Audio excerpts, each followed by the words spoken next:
పేట వందనాలండి. మరి ఆదివారం రోజున మనం అందరం కూడా ఈ విధంగా కలుసుకునే ఒక సందేశం ప్రభుకి వందనాలు. కూడేసిన ప్రతి ఒక్క బిడ్డకు వందనాలు. ఆన్లైన్ చూస్తున్న ప్రతి ఒక్క బిడ్డకు వందనాలండి. మరి ముందుగా చిన్న ప్రార్థన చేసుకుని పాట పాడుకుని మరి మనం వాక్యదినం చేసుకుందాము.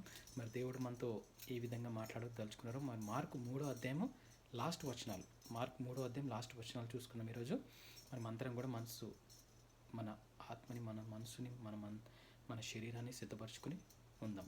ముందుగా చిన్న ప్రార్థన. పరలోక మా అతని ఘనమైన లెక్కలేని వందన స్తుతులు స్తోత్రాలైన ప్రభా, నేను ఆదివారం రోజున నేను ఈ విధంగా ప్రార్థించుకునే అవకాశం తెచ్చేసి మీకే వందనాతండి. నాయన మరి ఆది నుంచి అంతవరకు మీరే తోడుండి సహాయం తెచ్చాను ఆయన తని ప్రభా నాయన. ఎందుకంటే నాయన ఈ వాక్యము మా ఊపిరి నాయన తండ్రి ప్రభా. నాయన నీ పాదానికి దీపం మిత్ర ఊగు వెలుకని చెప్పారు తండ్రి. ఆ విధమైన వాక్యాన్ని మాకు ఇచ్చినందుకు మీకు వందనాతండి. ధ్యానిస్తుండగా మా అందరితో మీరు మాట్లాడండి, మమ్మల్ని బలపరచండి, స్థిరపరచండి.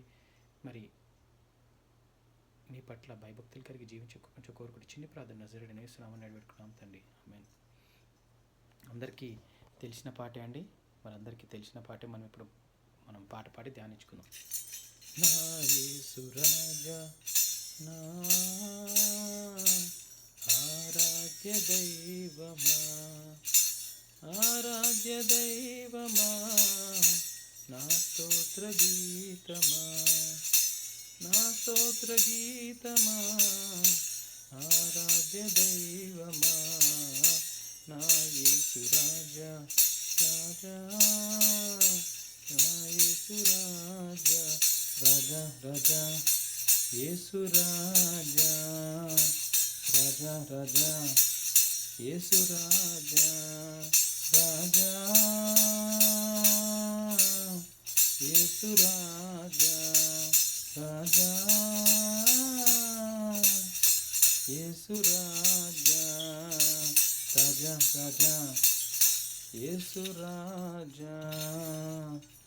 నీరద అశ్వముగా నీ త్యాగబంధము నన్ను బంధించెనా, నీరద అశ్వముగా నీ త్యాగబంధము నన్ను బంధించెనా, నీ ఆత్మసారథిచే నన్ను నడిపించుమా, నీ ఆత్మసారథిచే నన్ను నడిపించుమా, నా యేసు రాజా, రాజా, ఆరాధ్య దైవమా. వేటకాని ఉరి నుండి నన్ను విడిపించిన కనికర స్వరూపుడా, వేటకాని ఉరి నుండి నన్ను విడిపించిన కనికర స్వరూపుడా, నా కన్నీటిని నాట్యముగా మార్చితివా, నా కన్నీటిని నాట్యముగా మార్చితివా, నా యేసు రాజా, రాజా, ఆరాధ్య దైవమా, ఆరాధ్య దైవమా, నా స్తోత్ర గీతమా, నా స్తోత్ర గీతమా, ఆరాధ్య దైవమా, నా యేసు రాజా. Hallelujah. Thank you Lord Jesus. వాక్యం ధ్యానం చేసుకుందామండి. ఇప్పుడు మనము మార్కు సువార్త 3వ అధ్యాయము 20 నుంచి 35 వచనాలు. మార్కు సువార్త 3:20 నుంచి 35 వచనాలు చూసుకుని ధ్యానించుకుందాం. మరి యేసు ప్రభుని మరి దూషించుట. ఎవరు దూషించారు? ఆయన ఫ్యామిలీ, ఇంకా టీచర్స్ ఆఫ్ ద లా, అంటే ఎవరైతే మరి బోధకులు ఉన్నారో ఆ బోధకులు, ఆయన ఫ్యామిలీ అందరూ కూడా యేసు ప్రభుని దూషించారంట. మార్కు 3:20 నుంచి 35. ఆయన ఇంటిలోనికి వచ్చినప్పుడు జనులు మరలా గుంపు కూడి వచ్చిరి గనుక భోజనము చేయుటకైనను వారికి వీలు లేకపోయాను. ఆయన ఇంటివారు సంగతి విని ఆయన మతి చెల్లించి ఉన్నదని చెప్పి ఆయనను పట్టుకొనబోయిరి. యెరూషలేము నుండి వచ్చిన శాస్త్రులు, ఇతడు బయల్జెబూలు పట్టినవాడే, దెయ్యముల యధిపతి చేత దెయ్యములను వెళ్ళగొట్టుచున్నాడని చెప్పిరి. అప్పుడు ఆయన వారిని తన యొద్దకు పిలిచి ఉపమాన రీతిగా వారితో ఇట్లనెను. సాతాను సాతానుని నేను ఎలాగ వెళ్ళగొట్టును? ఒక రాజ్యము తనకు తానే విరోధముగా వేరుపడిన ఎడల ఆ రాజ్యము నిలువనేరదు. ఒక ఇల్లు తనకు తానే విరోధముగా వేరుపడిన ఎడల ఆ ఇల్లు నిలువనేరదు. సాతాను తనకు తానే విరోధంగా లేచి వేరుపడిన ఎడల వాడు నిలువలేక కడతేరును. ఒకడు బలవంతుడైన వానిని మొదట బంధించితేనే తప్ప ఆ బలవంతుని ఇంట జోచి వాని సామాగ్రి దోచుకొన నేరడు. బంధించిన ఎడల వాని ఇల్లు దోచుకొనవచ్చును. సమస్త పాపములను మనుష్యులు చేయు దూషణలన్నీయు వారికి క్షమింపబడును గాని పరిశుద్ధాత్మ విషయము దూషణ చేయు వాడెప్పుడును క్షమాపణ పొందక నిత్య పాపము చేసిన వాడై యుండునని మీతో నిశ్చయముగా చెప్పుచున్నానెను. ఎందుకనగా ఆయన అపవిత్రాత్మ పట్టినవాడని వారు చెప్పిరి. ఆయన సహోదరులను తల్లియు వచ్చి వెలుపల నిలిచి ఆయనను పిలువనంపిరి. జనులు గుంపుగా ఆయన చుట్టూ కూర్చుండిరి. వారు, ఇదిగో నీ తల్లియు నీ సహోదరులను వెలుపల ఉండి నీ కోసరము వెదకుచున్నారని ఆయనతో చెప్పగా, ఆయన, నా తల్లి నా సహోదరులు ఎవరని తన చుట్టూ కూర్చున్న వారిని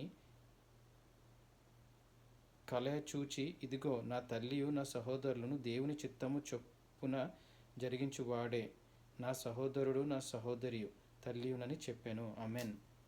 ఇక్కడ చూసుకున్నట్లయితే మార్కు 3:20-35 వచనాలు యేసు ప్రభుని మరి దూషించారండి. ఎవరంటే తన ఇంటివారు, అదేవిధంగా బోధకులు, అక్కడున్న బోధకులు ఎవరైతే బోధిస్తున్నారో వాళ్ళందరూ కూడా. ఏమైందంటే అక్కడ ఆయన ఇంటిలోనికి వచ్చినప్పుడు జనాలందరూ గుంపు కూడినప్పుడు ఎక్కడ కూడా చోటు లేదంట. అంటే గనుక భోజనం చేయుటకు వారికి ఎక్కడ కూడా చోటు లేదు. అప్పుడు ఆయన ఇంటివారు ఆ సంగతిని ఆయనకి కొంచెం మతి చెల్లించింది అది ఇదని చెప్పి ఆయన పట్టుకుందామని పట్టుకుని తీసుకెళ్ళిపోదాం. ఆయన మతి చెల్లించింది, ఆయన పట్టుకుని తీసుకెళ్ళిపోదాం. వచ్చినప్పుడు యెరూషలేము నుండి వచ్చిన శాస్త్రులు అందరూ ఏమన్నారంటే, నీకు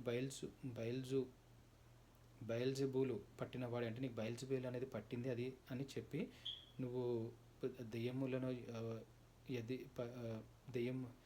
పట్టినవాడే దెయ్యముల అధిపతి చేత దెయ్యములను వెళ్ళగొట్టు, అంటే దెయ్యములను పట్టి నీకు దెయ్యముల అధిపతి చేత నువ్వు వెళ్ళగొడుతున్నది అంటే అప్పుడు దేవుడు ఆయనకి ఉపమాన రీతిగా వారిని ఆయన దగ్గర పిలిచి ఒక ఉపమానం చెప్పాడు. ఏంటి?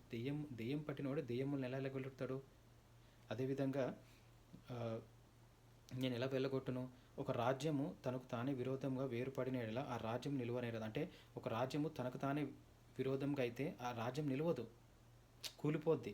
అంటే ఇప్పుడు మనకు రాజు అండి, ఇప్పుడు మీరు రాజు, మీ రాజ్యంని వెళ్తున్నారు, కానీ రాజ్యము విరోధం అంటే ఇంటర్నల్గా ఏమైనా గొడవలు ఏమైనా జరిగిందనుకో రాజ్యం ఎదగదు, కూలిపోద్ది. అదేవిధంగా దెయ్యములు పట్టినవాడు దెయ్యములను ఎలా వెళ్ళగొట్టలేడు అని యేసు ప్రభు మన రీతిగా చెప్తున్నాడు. అదేవిధంగా ఒకడు బలవంతుడైన ఎదట, ఇప్పుడు ఒక బలవంతుడు మీ ఇంటికి దొంగతనం చేయడానికి వచ్చాడు. ఇప్పుడు వాడిని ఒక బలవంతుడు మీ ఇంటికి దొంగతనం చేయడానికి వచ్చినప్పుడు మిమ్మల్ని బంధిస్తేనే మీ ఇంట్లో ఉన్నదంతా దోచుకుని వెళ్ళగలుగుతాడు. మిమ్మల్ని బంధించకపోతే గొడవలు జరుగుతాయి. ఎందుకు మా ఇంటికి వచ్చిన దొంగతనానికని మీరు వాళ్ళని తిట్టడం, గొడవ పడడం అలా జరుగుతుంది. అదేవిధంగా ఉపమాన రీతిగా ప్రభు ఏం చెప్పారంటే, ఒకడు బలవంతుడైన వానిని మొదట బంధించితేనే తప్ప ఆ బలవంతుని ఇంటి జోచి వాని సామాగ్రి దోచుకొన నేరడు. అంటే వాళ్ళ సామాన్ని దోచుకోవాలంటే బలవంతుడు ఇంటికి వచ్చాడు, వాడిని బంధించాలి. బంధిస్తేనే నువ్వు సామాగ్రి దోచుకోగలుగుతావు. బంధించడంలో వాని ఇల్లు దోచుకొనవచ్చును. సమస్త పాపులను మనుష్యులు చేయు దూషణలన్నీ వారికి క్షమింపబడును కానీ. సో అంటే ఏమంటున్నానంటే, మీరు చేసిన పాపములన్నీ క్షమిస్తారు, కానీ పరిశుద్ధాత్మ ద్వారా మీరు ఏదైతే తప్పు చేస్తారో ఆ పాపాలు అయితే క్షమింపనేరవు. దూషణలన్నీ క్షమింపబడు కానీ పరిశుద్ధాత్మ చేయనన్నీ కూడా నిత్యము చేసిన వాడిని మీతో నిశ్చయంగా చెప్పుచున్నాను. ఎందుకనగా ఆయన అపవిత్రాత్మ పట్టినవాడని వారు చెప్పిరి. సో అప్పుడు ఆయన అని అపవిత్రాత్మ అన్నారు కాబట్టి అందుకు ఆయన సహోదరులు తల్లి వచ్చి వెలుపల నిలిచి ఆయనను పిలువనంపిరి. జనులు గుంపుగా ఆయన చుట్టూ కూర్చుని వారు, ఇదిగో నీ తల్లి నీ సహోదరులు వచ్చారని. జనులు అప్పుడు వాళ్ళ తల్లి వాళ్ళ సహోదరులను బయటకు వచ్చినారు, ఇంకా జనం సమయం ఎక్కువ ఉంది కాబట్టి. అయితే ఆ లోపల నుంచి ఒక మనిషి వెళ్ళి, ఇట్లా మీ తల్లి మీ సహోదరులు వచ్చారు అని చెప్పి ఆ గుంపుల నుంచి చెప్పగానే వారు ఏమన్నారంటే, వారు, ఇదిగో మీ తల్లి సహోదరులు వచ్చారని నీ కోసం వెతుకుచున్నారని చెప్పగా ఆయన, నా తల్లి నా సహోదరులు ఎవరని తన చుట్టూ కూర్చున్న వారిని కలయ చూచి, ఇదిగో నా తల్లి నా సహోదరులను దేవుని చిత్తము చొప్పున జరిగించువాడే నా సహోదరుడు సహోదరియు తల్లియునని చెప్పాను. సో ఆ జనం చూపించి, ఇగో వీళ్ళే నా తల్లి నా సహోదరులు అని చెప్పి రిప్లై ఇచ్చి, నా తల్లి నా సహోదరులు ఎవరైతే దేవుని చిత్తం చేస్తారో వాళ్ళు నా సహోదరులు, నా సహోదరియు, నా తల్లియు అని చెప్పారు యేసు ప్రభు. రిప్లై ఆన్సర్ దేవుడు ఇట్లా దేవుడు మాట్లాడుతున్నారు అక్కడ. ఎందుకంటే జనసమూహం ఎక్కువ ఉంది, ఇంట్లో ఫుల్గా జనాలు ఉన్నారు, మరి అక్కడ భోజనం చేయడానికి కూడా ప్లేస్ లేదు. తల్లి సహోదరులు అందరూ బయట ఉన్నారు. మరి ఒక కబురు పెట్టారంటే, ఇగో మీ తల్లి మీ సహోదరులు వచ్చి అని చెప్పండి, మరి మేము యేసుప్రభుని మరి మేము ఇంటికి తీసుకెళ్తాం, ఇట్లా వెళ్ళిపోతామని చెప్పగానే యేసుప్రభు రిప్లై ఏం చెప్పారంటే, ఎవరు నా తల్లి సహోదరులు? అక్కడ కూర్చున్న వాళ్ళందరూ చూపి, ఇగో వీళ్ళందరూ కూడా నా తల్లి సహోదరులు. ఎందుకంటే దేవుని చిత్తం చేయువారు నా సహోదరులు, నా సహోదరియు, నా తల్లి అని యేసుప్రభు రిప్లై ఇస్తారు. అంటే దేవుని చిత్తం చెయ్యాలి. దేవుని చిత్తం అంటే ఏంది? పొరుగువారిని ప్రేమించడం. అదేవిధంగా దేవుడు ఇచ్చిన ఆజ్ఞలు గైకొని నడుచుకోవడమే దేవుని చిత్తం. అంటే దేవుడు రోషం కల దేవుడు అండి. ఎందుకంటే దేవుడు మనం గురించి భూలోకంలోకి వచ్చి మన పాప క్షమాపణ గురించి ఆయన సిలువలో మరణం పొంది తిరిగి మూడో దినం పునరుద్ధమైన మరి పునరుద్ధానమై మళ్ళీ లేచిన దేవుడు మన సహోదరుడు. అదేవిధంగా మన దేవుడు ఆయన చెప్తున్నారు ఇక్కడ. ఏమని చెప్తున్నారంటే, నీ సహోదరి చెల్లిలందరూ వచ్చారంటే ఎవరు? దేవుని చిత్తం చేయాలి. నా సహోదరి నా తల్లి అని చెప్పారు. సో ఇవన్నీ కూడా ఈ వచనాలన్నీ కూడా మనం ధ్యానించుకుని మరి ఈ వారం అంతా కూడా ముందుకెళ్దామండి. చిన్న ప్రార్థన చేసుకుని ముగించుకుందాం. పరలోకం మొత్తాన్ని కానీ మనం లెక్కలైన వందనా స్తుతులు స్తోత్రాలైన తండ్రి ప్రభా, నాయన తండ్రి ఈ విధంగా ప్రార్థించుకునే అవకాశం దయచేసి మీకు వందనాలు. ఈ ఆదివారం రోజున నాయన ఈ విధంగా వాక్యదానం చేసుకునే అవకాశం దయచేసి మీకు వందనాలు తండ్రి ప్రభా. నేను యేసయ్య మీకే స్తుతులు స్తోత్రాలు తండ్రి ప్రభా. నాయన తండ్రి యేసయ్య మీకే వందనాలు స్తుతులు స్తోత్రాలు తండ్రి ప్రభా. మరి నాయన ఈ విధంగా నాయన మేమందరం కూడా చిన్న మందగా కూడి మార్కు సువార్త 3:20-35 వచనాలు ధ్యానించుకున్నాం తండ్రి. ఈ వచనాల నుంచి ఏం నేర్చుకోలో మీరే మాకు సహాయం దయచేసి ప్రార్థన చేస్తున్నాం తండ్రి. ఎందుకంటే ఈ వచనాల్లో క్లియర్గా మెన్షన్ చేసింది నాయన తండ్రి ప్రభా.